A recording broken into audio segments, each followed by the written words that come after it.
कि यमराज डरकर भागने लगे। दरअसल अंजनेरी पर्वत की एक गुफा में विश्राम करते बाल हनुमान तथा माता अंजना के सामने अचानक एक दिन भैंसे पर सवार एक काला पुरुष आ गया और माता अंजना पर अपने अस्त्र से प्रहार करने लगा। यह देख हनुमान जी ने गुस्से से पूछा, कौन हो तुम और मेरे माता पर प्रहार क्यों कर रहे हो? तो उस भैंसे पर सवार काले पुरुष ने बोला, मैं सबका काल यमराज हूँ और अंजना के प्राण लेने आया हूँ। यह सुनते ही हनुमान जी क्रोध से गर्जना करने लगे और कठोर स्वर में यमराज से बोले, यमराज, मेरी माँ के प्राण मत लो, नहीं तो अच्छा नहीं होगा। इस पर यमराज ने कहा, यह मेरा धर्म है बालक, अंजना का समय पूरा हुआ, अब इसे जाना ही होगा। और इतना कहकर यमराज ने पुनः माता अंजना के प्राण खींचना शुरू कर दिया। कुछ ही समय में यमराज ने माता अंजना के प्राण खींच लिए और आकाश की ओर उड़ चले। हनुमान जी रोते बिलखते अपने माँ को उठा रहे थे। क्या हुआ माँ? उठो माँ, कुछ बोलो। हनुमान जी ने माता अंजना को उठाने का बहुत प्रयास किया, पर वो उठती कैसे? वो तो मर चुकी थी।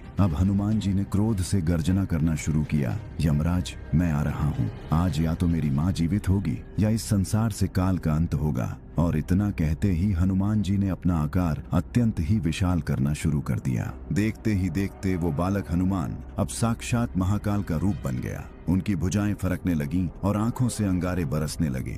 उनके शरीर का तेज इतना भयानक था कि हजारों सूर्य भी फीके पड़ जाएं। हनुमान जी ने ऐसी भीषण गर्जना की कि ब्रह्मांड कांप उठा और अगले ही पल हनुमान जी ने धरती से ऐसी छलांग लगाई कि आकाश का सीना फट गया। हनुमान जी अत्यंत ही क्रोधित मुद्रा में तीव्र गति से यमलोक की तरफ जा रहे थे। इससे सभी देवता भयभीत होकर इधर उधर छुपने लगे। कोई भी क्रोधित हनुमान जी का सामना नहीं करना चाहता था और कुछ ही देर में हनुमान जी यमलोक के द्वार पर पहुंचकर क्रोध से गर्जना करते हुए यमराज को पुकारने लगे, बाहर आओ यमराज, आज अंजना का पुत्र तुमसे अपनी मां मांगने आया है। पर जब हनुमान जी की इस पुकार पर कोई नहीं आया, तब हनुमान जी ने अपनी गदा से यमलोक की धरती पर ऐसा प्रहार किया कि यमलोक में मानो प्रलय आ गया हो। यमलोक में चारों ओर उथल पुथल मच गया। सभी यमलोक वासी डर से इधर उधर भागने लगे। किसी को कुछ समझ नहीं आ रहा था कि क्या हुआ है। तभी दो यमदूत भय से कांपते हुए यमराज के पास आए और बोले, हे यमराज,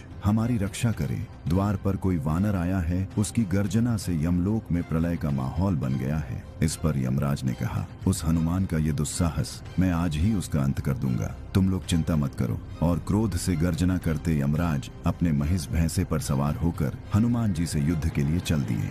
हनुमान जी के सामने आते ही यमराज ने कहा, मूर्ख वानर, तुम काल को चुनौती दे रहे हो। मृत्यु ही सत्य है, इसे कोई नहीं बदल सकता। अच्छा यही होगा, तुम वापस लौट जाओ। यह सुनते ही हनुमान जी का संयम टूट गया और उन्होंने गरजते हुए कहा, मैं अंतिम चेतावनी देता हूँ, मेरी माँ के प्राण वापस करो या मुझसे युद्ध के लिए तैयार हो जाओ। पर यह सुनते ही जब यमराज ने ठहाके मारकर हंसते हुए कहा, अंजना के प्राण भूल जाओ वानर, पर अगर तुम यहाँ से जल्दी नहीं गए तो मैं तुम्हारा प्राण अवश्य ले लूंगा। यह सुनते ही हनुमान जी ने अपनी गदा उठाई और फिर शुरू हुआ हनुमान जी तथा यमराज के बीच ऐसा महाप्रलयंकारी युद्ध जिसका आप सभी को इंतजार था। यमराज ने अपने सैकड़ों यमदूतों को आदेश दिया, बंदी बना लो इस वानर को। और देखते ही देखते भयानक चेहरों वाले, हाथों में भाले और पाश लिए लाखों यमदूत हनुमान जी पर टूट पड़े। पर उन मासूम यमदूतों को शायद पता नहीं था कि वे हनुमान जी पर आक्रमण करके कितनी बड़ी गलती कर रहे हैं। हनुमान जी ने क्रोध से गर्जना करते हुए अपना रूप विशाल किया और यमदूतों की सेना पर काल बनकर टूट पड़े।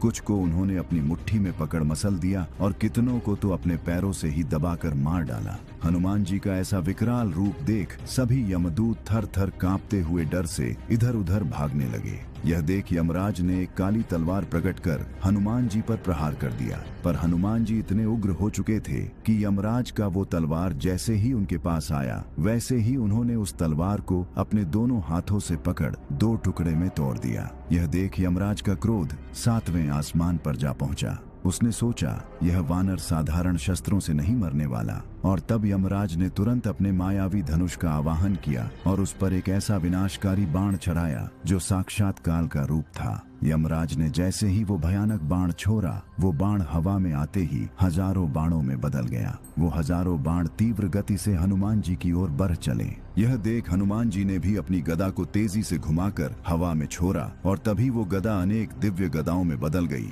और काल की भांति यमराज के उस बाण की ओर बढ़ चली। देखते ही देखते हनुमान जी की हजारों गदाओं ने यमराज के उन हजारों बाणों को नष्ट कर दिया। अपना यह वार खाली जाता देख यमराज बौखला उठे। उन्होंने अपनी तंत्र शक्तियों से एक भयानक काली गदा प्रकट की और अपने भैंसे से उतरकर हनुमान जी से द्वंद्व युद्ध करने लगे। काफी देर चले इस द्वंद्व युद्ध के बाद हनुमान जी ने एक ऐसा प्रहार किया कि यमराज दूर जा गिरे। हनुमान जी ने जैसे ही यमराज पर पुनः प्रहार करना चाहा, यमराज तुरंत गायब हो गए। हनुमान जी को समझ नहीं आया कि यमराज कहाँ गए। जब कुछ देर तक यमराज नहीं आए तो हनुमान जी को लगा शायद यमराज डर कर भाग गया, पर तभी भैंसे पर सवार यमराज पुनः हनुमान जी के समक्ष प्रकट हुआ और देखते ही देखते दूसरा यमराज, तीसरा यमराज, कुछ ही समय में हनुमान जी के समक्ष सैकड़ों यमराज प्रकट हो चुके थे।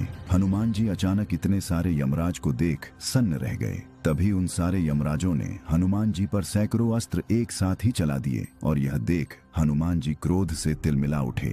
उन्होंने क्रोध से गर्जना करते हुए अपनी गदा को यमलोक की धरती पर ऐसा पटका कि यमलोक की धरती प्रलय की भांति डोलने लगी और इससे यमराज की माया तुरंत ही नष्ट हो गई। और जब यमराज के सारे प्रयास विफल हो गए तब क्रोध में आकर यमराज ने प्रकट किया अपना वो भयानक यमदंड जो किसी के भी प्राण ले सकता था। हनुमान जी ने जैसे ही देखा कि यमराज उन पर यमदंड से प्रहार करने वाले हैं, उनके क्रोध का ठिकाना न रहा। उन्होंने अपना विकराल रूप लेना शुरू किया। उधर यमराज ने अपने यमदंड को घुमाकर हनुमान जी की ओर चला दिया। यमदंड जो काल की चरम शक्ति थी, तेजी से हनुमान जी की ओर बढ़ रहा था। इधर हनुमान जी महाकाल की भांति क्रोध से गर्जना करने लगे और जैसे ही उस भयानक यमदंड ने हनुमान जी को बांधने का प्रयास किया, हनुमान जी ने अपने दोनों हाथों से यमदंड को पकड़कर ऐसा खींचा कि उसके टुकड़े टुकड़े हो गए। इसके बाद महाकाल रूपी हनुमान जी यमराज को खा जाने वाली दृष्टि से देखते हुए यमराज की ओर बढ़े।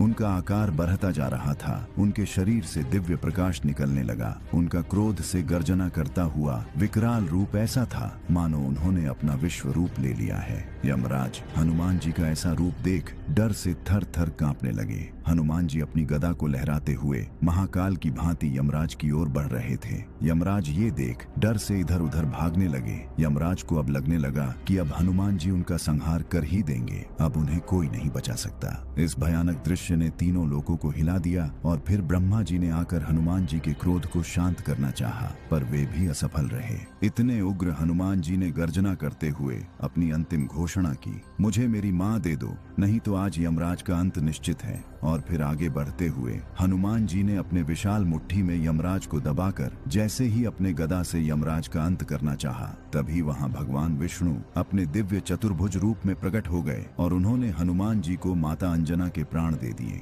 हनुमान जी ने तीव्र गति से माता अंजना के पास आकर जैसे ही उनके प्राण को छोड़ा, माता अंजना जीवित हो उठी और कहा, हनुमान। यह सुनते ही हनुमान जी माता अंजना के गले से लिपट कर रोने लगे और इस प्रकार हनुमान जी ने काल को भी हराकर अपने माता के प्राण बचा